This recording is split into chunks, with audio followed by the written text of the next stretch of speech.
અમરેલીના ધારીના ચોલાલા નગરપાલિકાના પ્રમુખે રાજીનામું જાહેર કર્યું હતું, જેના પર પ્રમુખ પતિની પ્રતિક્રિયા પણ સામે આવી છે। નગરપાલિકાના પ્રમુખના પતિ વનરાજભાઈ વાળાએ પ્રતિક્રિયા આપી હતી। ચોલાલા નગરપાલિકામાં ભાજપની સ્પષ્ટ બહુમતી હોવા છતાં પણ આંતરિક વિવાદ ઊભો થયો છે। રાજીનામાનું કારણ કુટુંબ અને ઘરની જવાબદારીઓ છે તે અંગે પણ સ્પષ્ટતા કરાઈ છે। જોકે નગરપાલિકામાં કોઈ જૂથવાદ નથી કે કોઈ ભ્રષ્ટાચાર નથી, એ બાબતને લઈને પણ સ્પષ્ટતા કરી છે। પૂર્વ નગરપાલિકાના પ્રમુખના પતિએ આપેલી પ્રતિક્રિયામાં જણાવ્યું હતું કે અમે 24 સભ્યો સાથે છીએ અને અમે વિકાસના કામમાં હંમેશા સહભાગી બનીશું।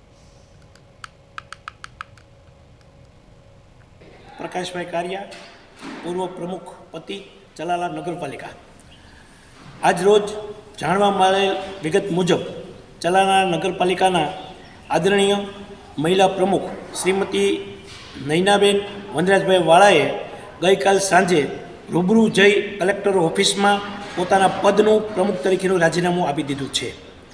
રાજીનામું આપવા પાછળનું કારણ જાણવા મળ્યું છે કે અંદાજે 1 થી 1.5 મહિના પહેલાં નગરપાલિકાના જ 24 સભ્યો ભારતીય જનતા પાર્ટીમાં ચૂંટાયેલા હતા।